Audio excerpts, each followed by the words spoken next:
Good evening, everybody. So tonight I'm recording up here in the sound booth because my computer's up here from live streaming Sunday and I am tired. So I'm just going to leave it up here and record from up here if that's okay with y'all. So tonight I want to talk about Mary, mother of Jesus, Mary. I know there's a couple in there. And on Sunday evening, if you guys watched Carols by Candlelight, you heard Carol do the solo Mary Did You Know. Wonderful song. It's one of my absolute favorites. Very challenging song too. Big props to Carol for pulling it off and doing it very well. But I want to dive into the text of that song tonight. I love digging apart songs as a worshipy person. And so we're going to read that text to start out tonight. So it's Mary, did you know that your baby boy will one day walk on water? Mary, did you know that your baby boy will save our sons and daughters?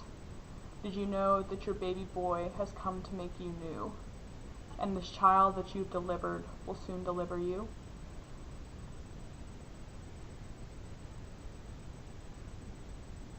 Mary, did you know that your baby boy will give sight to a blind man? Mary, did you know that your baby boy will calm a storm with his hand?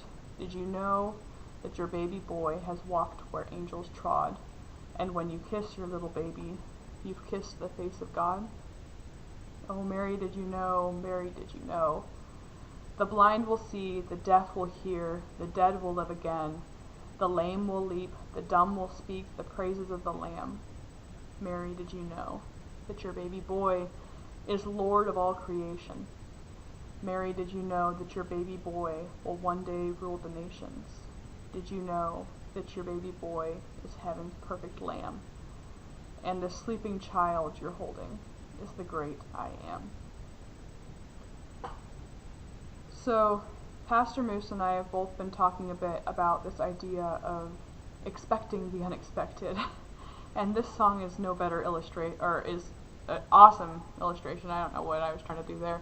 It's an awesome illustration of that idea. Mary had no idea. She had that same messianic prophecy that everybody else had, and the little bit that the angel told her. The angel told her that she would give birth to a child despite the fact that she was a virgin, and very little more info than that. Told her that she would be protected, basically. And she had faith. She kept going. She kept walking forward through what would have been an absolutely insane life. Can you imagine, as a mother, giving birth to the Christ? And she would have been very young, too, probably in her early mid-teens. And having that messianic prophecy kind of weighing on your shoulders, this is what this person will turn out to be.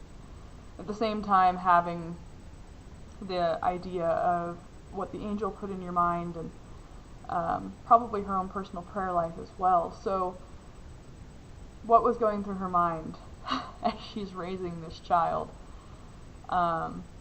There's some theories that Christ never said a bad thing to his mother. He was the perfect child. There's other people that say, he's probably like every other child, and lots of theories there, we don't know. But raising this child would have been like nothing else, just not knowing what to expect. At the same time, though, I guess when we see her later in Jesus' life at the wedding feast, and she turns to him and says, and asks him to perform a miracle and with the wine, or just do something about the wine, implying that she knows that he has some divine ability. We don't know if this is because he had performed something before this, or if she just had faith and knew that that's what he was destined for. But yeah, it implies that she knew that he was able to do this to some extent. And so it's really interesting putting ourselves in her shoes. And I'm trying to think about the level of faith that she would have had, the relationship with God she would have had to have going through all this. The criticism she would have faced from her peers and superiors and whatnot.